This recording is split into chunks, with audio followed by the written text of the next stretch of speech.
मम्मा मम्मा हमारे परीक्षान खत्म हो गए। हमें बहुत मजा आया परीक्षान देने में। टीचर हमसे पूछ रही थी कि घोंसले कैसे बनाते हैं, तो हमने बताया घोंसले को बनाने के लिए सूखे पत्ते, सूखे घास और बहुत सारी चीजें इकट्ठा करनी होती है और फिर हम उन सारी चीजों से घोंसला बनाते हैं। हाँ मम्मा, और टीचर तो हमसे ये भी पूछ रही थी कि दाना कैसे खोजते हैं। फिर मैंने और गुड़िया ने बोला कि दाना खोजने के लिए हमें जंगल से थोड़ा आगे जाना होता है और दाने ज्यादातर पर्वत की जगह पर मिलते हैं और सूखे के समय कोई भी दाना जल्द नहीं मिलता। फिर टीचर ने हमें शाबाशी भी दी। मेरे प्यारे बच्चों, मुझे तुम पे बहुत नाज है। मुझे पक्का पक्का विश्वास है कि तुम बड़े होकर बहुत अच्छे पक्षी बनोगे, सारे पक्षियों की मदद करोगे। ना ठंड की फिक्र करनी है ना गर्मी की, दाने की खोज में हर जगह देखोगे। वो सब तो ठीक है मम्मा, पर आपको एक बात याद है ना, जो आपने मुझसे प्रॉमिस की थी परसों? कौन सी बात गुड़िया, कौन सी बात मुझे याद है? मम्मा, आप फिर से वो बात भूल गई? ये बहुत बुरी बात है। हमने आपको बोला था कि परीक्षान खत्म होने के बाद हम नानी माँ के घर चलेंगे, पर आप तो भूल गई और आप तो अब हमें नानी माँ के घर लेके भी नहीं जाओगी। बच्चों, किसने कह दिया तुम्हें कि मैं अपना प्रॉमिस भूल गई और मैं तुम्हें नानी माँ के घर नहीं लेके जाऊंगी? हम कल ही चलेंगे। पहले अभी तुम लोग जल्दी जल्दी सो जाओ, जल्दी सोओगे तो जल्दी उठोगे। इसी तरह सुबह हो जाती है। सुबह कबूतर चिड़िया के पास आता है और चिड़िया को कहता है, लक्ष्मी, क्या बात है? कहीं जाने का प्लान बन रहा है क्या? रोटियां बना रही हो?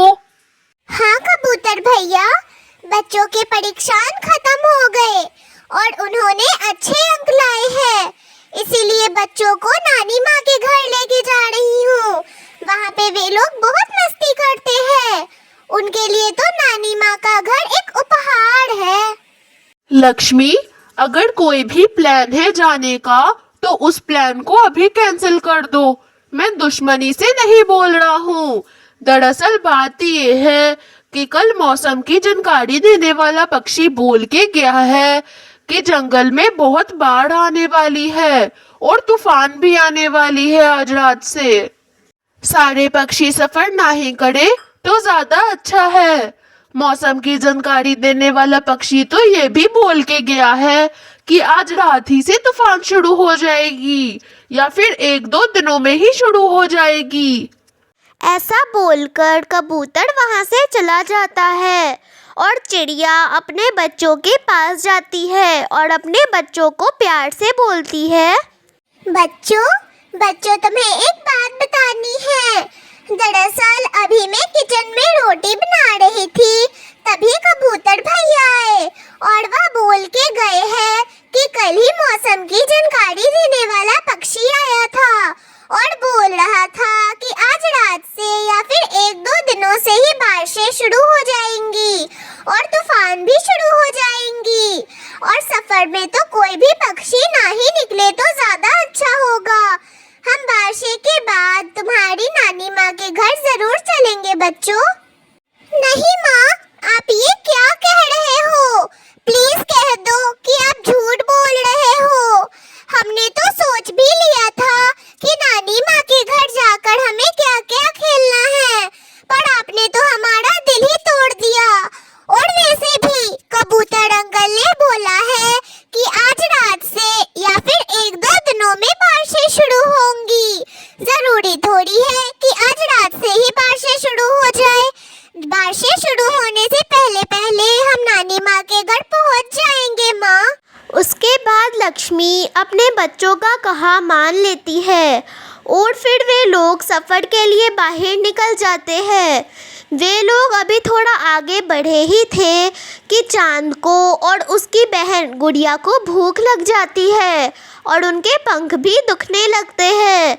तभी लक्ष्मी चिड़िया उसके बच्चों को कहती है, बच्चों, मैंने तुम्हें बोला था कि मैं गर्मा गर्म रोटियां बना रही हूँ, तुम लोग रोटियां खा लो।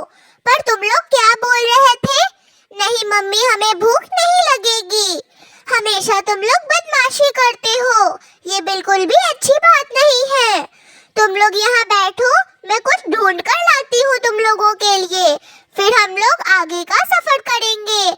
वैसे भी मुझे कबूतर भैया की बातों से डर लग रहा है। अभी चिड़िया को गए हुए 2 मिनट भी नहीं हुए थे कि आसमान में बादल आ गए और तूफानी हवा भी चलने लगी। चांद और गुड़िया तो डरकर एक पेड़ के नीचे बैठ गए।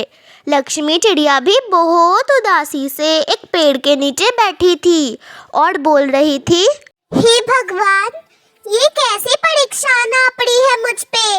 अच्छा होता मैं कबूतर भैया की बात मान लेती और अपने बच्चों के साथ अपने घर में चुपचाप से बैठी रहती। मेरे बच्चे किस हाल में होंगे? कहीं उन्हें कुछ हो तो नहीं गया होगा? चिड़िया ये सारी बातें सोच रही होती है, तभी एक पेड़ की टहनी आकर चिड़िया पर गिर जाती है और चिड़िया बेहोश हो जाती है। तूफान भी थोड़ी देर में रुक जाती है।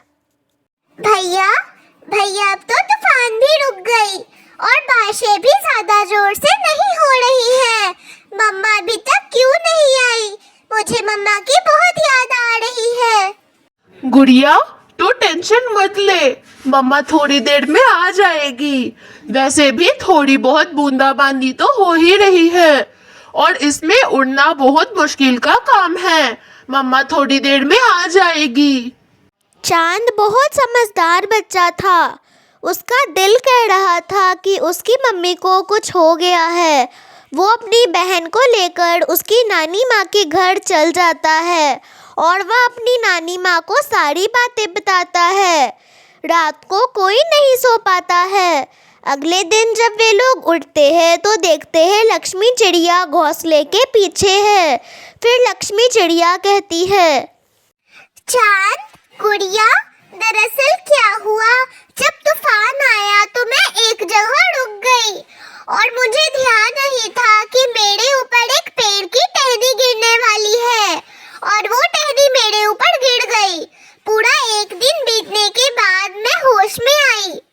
कव्वे भैया सामने से जा रहे थे। उन्होंने मेरी मदद की और कहा, तुम अपनी माँ के घर जाओ, वहाँ तुम्हें तुम्हारे बच्चे जरूर मिलेंगे। बच्चों, मेरे साथ बहुत अच्छा हुआ। मैं तुम्हारे पास